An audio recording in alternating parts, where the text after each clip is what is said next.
Halo guys, apa kabar nih kalian? Semoga baik-baik aja ya. Jadi pada video kali ini kita akan bahas alur cerita dari film yang berjudul Sinister. Nah, film ini bakal berkisah tentang seorang penulis novel yang nekat untuk pindah ke rumah angker demi mendapatkan inspirasi.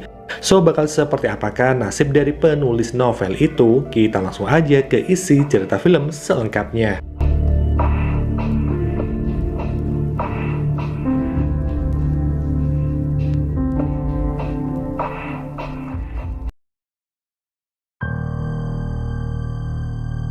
Film ini berawal dengan diperlihatkan seorang penulis novel kriminal yang bernama Allison. Allison bersama istrinya Tracy dan kedua anaknya mulai menurunkan barang yang dia bawa dari rumah lamanya.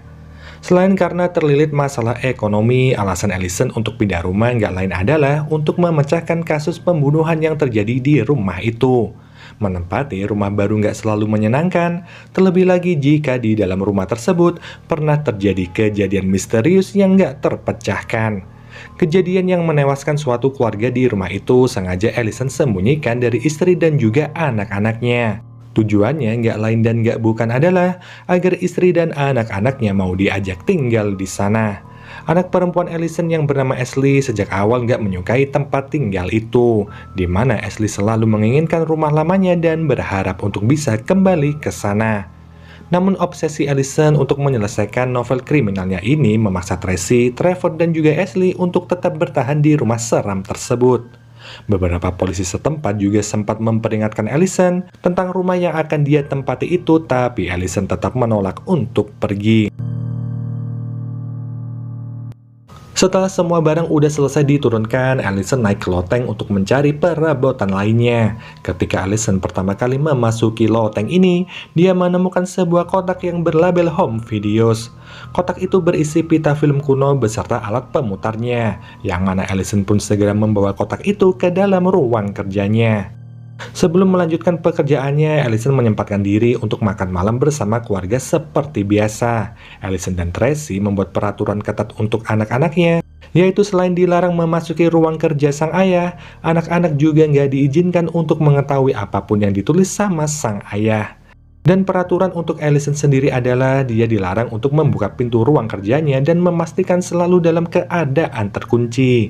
Setelah makan malam selesai, Allison masuk menemui istrinya yang tengah beristirahat di dalam kamar. Tampaknya nggak hanya Ashley yang nggak menyukai rumah itu, karena istri Allison juga sempat memiliki firasat buruk. Allison kembali meyakinkan Tracy bahwa rumah kali ini nggak akan membawa petaka seperti 10 tahun yang lalu. Dia pun berjanji untuk segera menyelesaikan tulisan itu dan membawa keluarganya kembali pulang ke rumah lamanya. Allison kembali ke meja kerjanya, di mana dia mulai menganalisa semua temuan yang telah dia kumpulkan bertahun-tahun. Misteri kasus pembunuhan berantai dan penculikan itu mulai dia telusuri kembali. Allison memutar film yang dia temukan di loteng satu persatu, yang mana film pertama memperlihatkan aktivitas keluarga di luar rumah diakhiri dengan adegan mengenaskan.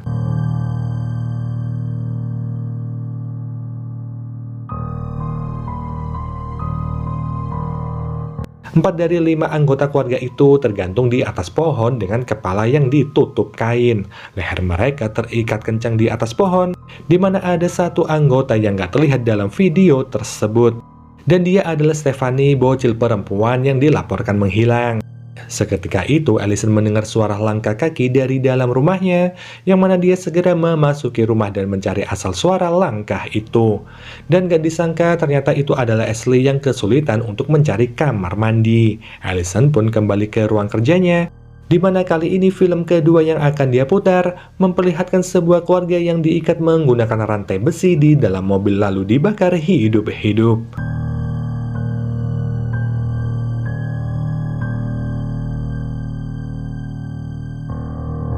Frustasi dengan apa yang dilihatnya, Allison pun berniat untuk segera menghubungi polisi.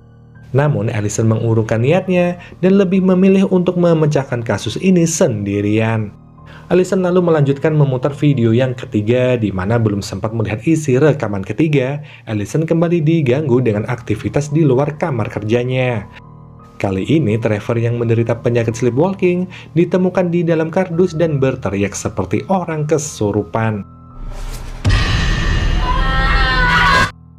Yang mana Allison pun bergegas menggendong Trevor keluar dan menyadarkannya. Keesokan harinya, Tracy mengantar kedua anaknya pergi ke sekolah, sedangkan Allison kembali dengan rekaman film ketiga, di mana video ini berisi tentang sebuah keluarga yang dihabisi secara tragis satu persatu. Keluarga itu diikat di kursi pantai dan ditenggelamkan ke dalam kolam renang. Ketika mengamati video kolam renang, Allison menyadari ada bayangan wajah manusia di pantulan air.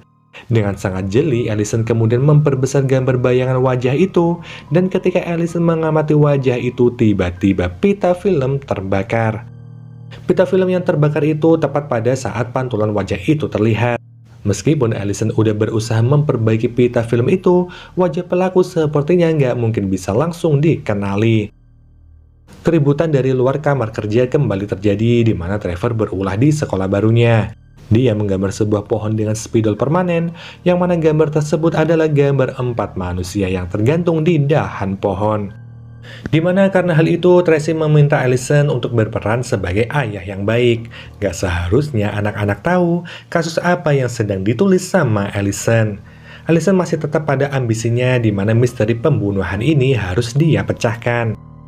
Allison kembali bekerja larut malam, di mana dia memutar rekaman video ketiga, dan di dalam video itu terlihat ada satu keluarga yang diikat di atas tempat tidur. Satu persatu anggota keluarga itu dihabisi menggunakan pisau dapur.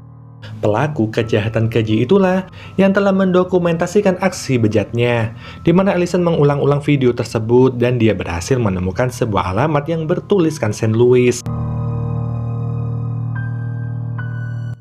Dia pun teringat dengan kasus pembunuhan yang pernah terjadi pada tahun 1998, di mana kasus pembunuhan itu menimpa keluarga Miller dan satu anak dari keluarga itu dilaporkan menghilang. Anak yang bernama Christopher Miller itu dilaporkan menghilang pasca kejadian pembunuhan. Polisi menduga bahwa pelaku melakukan pembunuhan sekaligus penculikan anak. Ketika Allison membaca berita pembunuhan itu di internet, lampu tiba-tiba padam. Allison yang kebingungan mulai mencari istri dan juga anak-anaknya, yang mana dalam perjalanan menuju ke kamar, dia mendengar suara bocil yang berlari di atas loteng. Allison pun mengikuti suara itu dan naik ke atas loteng. Allison menemukan sebuah kotak yang bergerak-gerak, di mana ketika kotak itu dibuka, terdapat ular di bawahnya. Di bagian belakang kotak itu ada gambar beberapa manusia dan Mr. Buggy. Gambar tersebut menjadi sebuah penemuan penting bagi Allison. Dia pun segera membawa gambar itu kembali ke ruang kerjanya, tapi sialnya saat dia berjalan, kakinya terjebak dan dia pun terjatuh dari loteng. Beberapa polisi dan petugas medis pun datang ke rumah Allison, di mana mereka memastikan bahwa semuanya baik-baik aja. Salah satu petugas polisi yang gak diketahui namanya menawarkan diri untuk membantu Allison dalam memecahkan kasus pembunuhan berantai yang misterius itu. Allison memberi info pada polisi yang dijuluki Deputi So and So itu terkait data yang dia butuhkan. Allison belum tahu secara pasti di mana pembunuhan keji itu terjadi, di mana peran Deputi So and So di sini sangat menguntungkan bagi Allison. Dari gambar yang dia temukan di loteng, Allison mulai mencari letak Mr. Buggy di dalam video itu.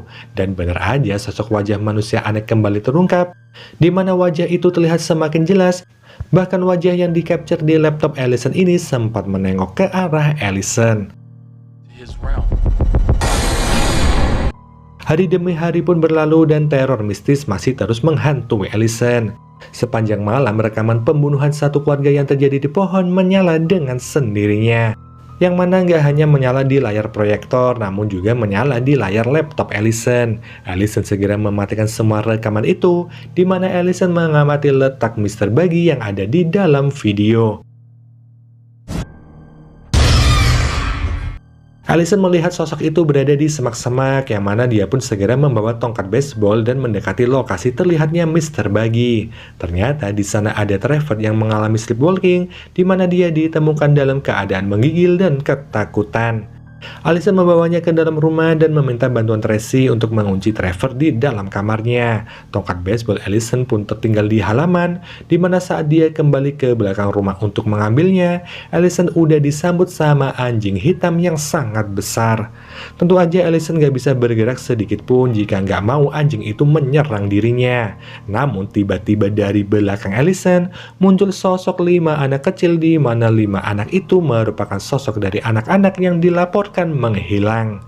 Anjing itu pun pergi meninggalkan Alison dan dengan gemetaran Alison pun kembali ke dalam rumah. Tracy yang menyadari gelagat aneh Alison ini mulai mempertanyakan apa yang sebenarnya terjadi. Kekhawatiran Tracy memuncak saat Alison gak mau menjelaskan apa yang sebenarnya dia lihat. Meski Tracy ini masih panik, Alison akhirnya dapat menenangkan istrinya kembali. Keesokan harinya, Deputi So Enso mengunjungi rumah Alison dan membawakan semua data yang telah diminta sama Alison sebelumnya. Hingga akhirnya Deputi So Enso ini menyarankan agar Alison menghubungi Profesor Jonas. Dia mengatakan bahwa Profesor Jonas adalah seorang peneliti dari universitas ternama yang telah meneliti banyak kasus spiritual. Simbol yang terekam di video menjadi bukti bahwa kasus ini bukanlah kasus pembunuhan biasa. Kemungkinan ada unsur metafisika berupa ritual atau pemujaan setan.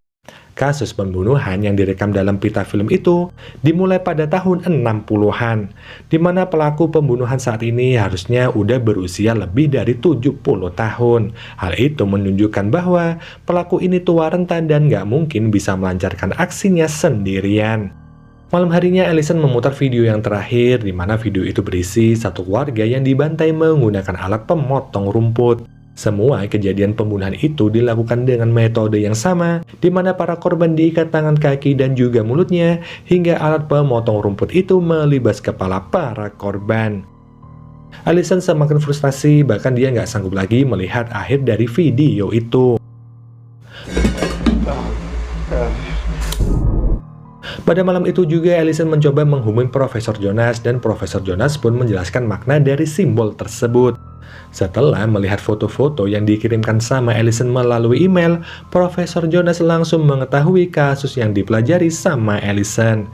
Simbol yang merupakan pentagram itu merupakan tanda menyembah untuk dewa pagan. Dewa pagan telah ada sejak zaman Babilonia, yang mana dewa itu bernama Bugul yang berarti pelahap anak-anak. Profesor Jonas menegaskan bahwa di setiap kasus pembunuhan itu pasti ada satu anak yang menghilang. Bugul memakan jiwa anak yang hilang itu untuk memperpanjang umurnya, yang mana Bugul memberi umpan pada anak-anak dari dunia manusia untuk menjebak mereka masuk ke alam gaib. Setiap penyembahan dewa pagan ini selalu memerlukan pengorbanan darah, di mana Bugul akan menyantap anak-anak dengan jumlah yang sangat banyak. Setelah perbincangan itu, Alison yang udah cukup lelah bekerja, memutuskan untuk beristirahat. Dia merapikan pita film dan mengunci rapat-rapat pintu ruang kerjanya. Dan ketika mulai terlelap ini, dia terganggu dengan suara yang terdengar dari kejauhan. Ia pun memeriksa sumber suara itu dan betapa terkejutnya Alison ketika mendapati rekaman film udah terpasang dan menyala di ruang tengah. Alison segera mematikan film itu dan hal aneh pun terjadi. Teror semakin nyata ketika dia diganggu sama suara bocil yang berkeliaran di depan matanya. Tapi karena bukan anak indigo, Alison ini nggak bisa melihat hantu-hantu tersebut. Alison menyusuri setiap sudut rumahnya dan memastikan anak-anaknya aman. Tapi nggak disangka Ashley yang terlihat tertidur ternyata sedang berduaan dengan hantu Stephanie. Alison yang udah merasa aman pun tertidur di sofa, yang mana di pagi harinya Alison menelpon Deputi So Enso untuk mengunjunginya. Alison bertanya tentang aktivitas supranatural, dan seperti orang Amerika pada umumnya, Deputi So Enso ini sama sekali gak mempercayai hal gaib. Dia justru meminta Alison untuk berjalan-jalan atau berlibur untuk melepas penat. Saat Alison kembali ke meja kerjanya, Ashley justru berbuat onar dengan menggambar sosok gadis di tembok. Ashley mengatakan bahwa anak yang dia gambar itu adalah Stephanie, di mana Stephanie melarang Ashley untuk menggambar di dalam kamar karena kamar yang ditempatinya adalah milik kakak laki-laki Stephanie. Tracy pun memarahi Ashley dan mengunci bocil itu di dalam kamar. Pertengkaran antara Tracy dan Alison pun gak terhindarkan, di mana mereka berdebat panjang dan saling menyalahkan satu sama lain. Saat malam semakin larut, Allison terbangun dari tidurnya dan dia masuk ke ruang kerjanya. Betapa terkejutnya Allison ini saat mengetahui bahwa alat pemutar filmnya udah hilang. Dia pun mendengar ada keributan dari atas loteng dan saat dia melangkah menuju loteng rumahnya, Allison melihat anak-anak dengan wajah pucat dan penuh luka sedang menonton film bersama-sama. Muka seram anak-anak itu mengejutkan Allison dan membuatnya jatuh dari tangga. Pita film dan alat pemutar itu juga tiba-tiba jatuh dari loteng dan hampir mengenai kaki Allison. Dia pun bergegas membakar semua pita beserta alat pemutarnya, yang mana dia juga meminta pada Tracy untuk membangunkan anak-anak dan segera berkemas. Mereka segera meninggalkan rumah angker itu dengan kecepatan tinggi dan kali ini Allison benar-benar kapok, di mana dia berkata bahwa dia nggak akan meneruskan tulisannya lagi. Walaupun sempat ditilang sama polisi, akhirnya mereka sampai di rumah lama mereka dan menjalani kehidupan seperti dulu. Deputi So Enso beberapa kali menelpon Allison, namun dia terus mengabaikannya. Saat malam tiba, Allison merapikan alat kerjanya dan menghapus semua hasil investigasinya. Keesokan harinya, Allison mendapatkan email dari Profesor Jonas, yang mana dalam email tersebut, Profesor Jonas memberikan informasi baru tentang cara kerja makhluk itu. Beberapa file di email menunjukkan adanya gambar sketsa kuno berbentuk kalajengking dan simbol yang sama persis seperti kasus Allison sebelumnya. Allison pun panik dan langsung menghubungi Profesor Jonas, di mana Profesor Jonas menjelaskan bahwa kekristenan awal mempercayai bahwa Bugul tinggal di dalam gambar itu. Simbol itu merupakan gerbang masuk untuk memasuki dunia manusia dan saat ini gereja kuno percaya jika Bugul akan merasuki orang yang melihat gambar itu dan membuat orang itu melakukan hal yang mengerikan. Dalam beberapa kasus, Bugul akan menculik orang yang melihat simbol itu dan membawanya ke alam gaib. Para bocil yang udah melihat simbol itu sangat rentan dirasuki atau diculik sama Bugul. Mendengar hal itu, Allison pun semakin panik dan dia pun menghapus semua file dan isi laptopnya. Deputi So Enso kembali menelpon Allison, namun kembali Allison mereject panggilan itu. Allison yang masih membereskan barang-barangnya, tanpa sengaja menemukan kotak berisi pita film di dalam loteng rumahnya. Allison pun sangat ketakutan dan bingung bagaimana bisa kotak itu berada di dalam rumahnya. Dan yang bikin Allison ini semakin takut, pita film itu berjudul Adegan Akhir yang Terpotong. Dia pun mulai menyusun pita film itu satu persatu, yang mana di tengah kesibukannya, Deputi So Enso kembali menelpon Allison. Kali ini dia mengangkat telepon dari deputi itu, yang mana Deputi So Enso mengatakan bahwa Allison dalam bahaya besar, dan keluarga Allison ini juga terancam menjadi korban berikutnya. Deputi So Enso berhasil menemukan pola dari para korban sebelumnya, di mana ketika ada keluarga yang menempati rumah pembunuhan dengan simbol setan, maka keluarga itu akan menjadi korban selanjutnya. Ketika pindah rumah, kelima keluarga sebelumnya secara berurutan pernah tinggal di rumah pembunuhan yang sebelumnya. Keluarga Stevenson sebelumnya tinggal di St. Louis, rumah yang sama di mana keluarga Miller dihabisi. Sebelum keluarga Miller ini dibunuh, mereka tinggal di rumah yang sama di tempat pembantaian keluarga dengan pemotong rumput. Dan sebelum itu keluarga yang terakhir, tinggal di tempat keluarga Martinez yang mati dibakar di dalam mobil. Pola ini kembali terulang pada kasus tenggelam di kolam renang tahun 1966 di Oregon. Karena Allison ini baru pindah dari rumah terakhir, maka sekarang giliran keluarga Allison yang menjadi korban. Allison kembali menonton potongan video yang telah dia susun sebelumnya, di mana di situ terlihat anak-anak yang menghilang dari video itulah pelaku dari pembunuhan sadis itu. Satu persatu anak yang hilang itu beraksi di dalam video, hingga akhirnya Ashley mendatangi ayahnya. Allison pun mulai teler setelah meminum kopi buatan Ashley, dan rekaman akhir pun dibuat, di mana setelah mengikat semua anggota keluarganya, Ashley meletakkan kamera perekam di wajah sang ayah dengan membawa kapak. Ashley menghabisi satu persatu keluarganya hingga gak bersisa satu nyawa pun. Kemudian dia menggambar kucing, anjing, dan juga unicorn di tembok rumahnya menggunakan darah segar dari keluarganya. Setelahnya Ashley bersama teman-temannya menonton film hasil pembantaian itu, di mana video itu diberi judul Lukisan Rumah 12. Ashley pun dibawa oleh Bugul masuk ke dalam video itu bersama kelima anak sebelumnya, dan setelahnya film ini pun berakhir.